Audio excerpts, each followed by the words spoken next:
I never asked this question to myself before, but I wondered, did Zacchaeus quit his job? Of course, we don't know the answer to that question. Did he leave the work that he was in as a tax collector? We hear other stories in the Gospels about tax collectors. Matthew famously is a tax collector. It's a very similar story, so maybe Luke simply changed this story up to some degree. But Matthew was a major tax collector, and Jesus went to stay at his home. And of course, he left his job, so to speak, in as much as he became the author of the gospel that has his same name. I wondered how we would receive the gospel that says the gospel according to the tax collector, Matthew. I'm sure that some editor would have scratched that out and said, no, we're not doing that part.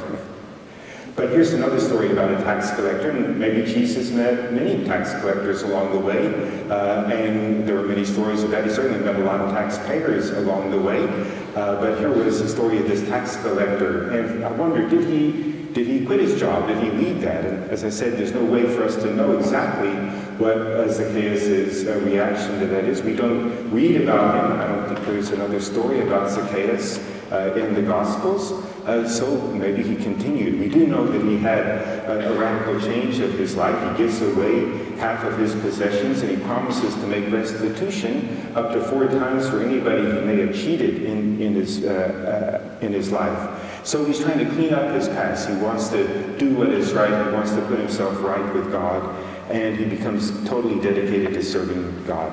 Did he have to quit?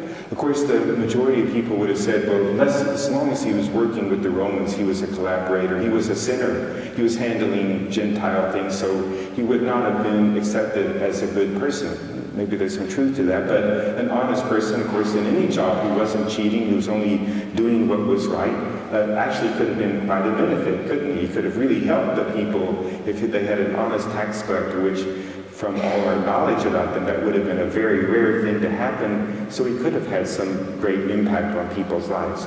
But it seems unlikely, doesn't it? It seems unlikely that he would have simply continued in that job. Here was a man who didn't only undergo some moral conversion where he decided to do the right thing, or he's going to put things right in his life. No, he had a complete change of heart, a new perspective on his life, a total giving of his life to Christ. And so it seems unlikely that he could have simply continued living in the kind of life that he had before. Well, that's a powerful story, and no doubt a very attractive one to put into the Gospels. But I wonder, as I read this, can we identify with it? The problem is that we are neither Zacchaeus the sinner nor Zacchaeus the saint.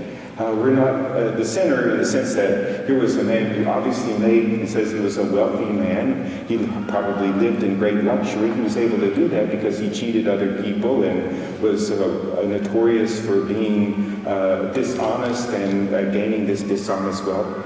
Well, there's always exceptions, but it seems very unlikely that that's the way any of us really lived our life. All of us can admit, yes, that we are sinners, that maybe we've been dishonest in our life, that we always haven't done exactly what was the right thing to do, but it's hard for us to see ourselves in the same category of such a bad person as somebody that was so notorious in his wrongdoing. At the same time, it's kind of hard for us to see ourselves on the path of somebody who is a total convert, as he was, a complete saint. Not many people here have given away spontaneously half their possessions because they dedicate themselves to God. We find it difficult to get everybody to fill out a pledge card, much less give away half their possessions. So maybe I'm missing something here, but it seems a very highly generous thing for him to have done on his part. And it's hard for us to see. We follow Christ, but we're not going to get so close as to do all of those things. Well, but the story stands, I think, in a different way for us. Zacchaeus is willing to give everything away because he quit worrying about his life. He wasn't any longer fearful. He didn't regret the things that he had done in his past, and he had no fears about his future because he was living now completely and putting himself in God's hands. He was able to do that because of this conversion that he had in his life. And why did he have it? Well, nothing more than simple curiosity, wasn't it? He was just curious about this person of Jesus. He had heard about him, and I guess there must have been always kind of a crowd around Jesus. They noticed that he's coming to the town, and without modern means of communication, word about him spread, didn't it? So he must have been a very attractive person. I try to think, well, if we had, it's still not uncommon for us to be attracted to somebody very famous. If I said, well, back in our chapel is whatever you may think of him, the President of the United States, we'd be curious, I think, to see him. Or some great sports figure, Tony Romo or Peyton Manning's back there. Justin Bieber is back there. I'm running out of celebrities. Anyway,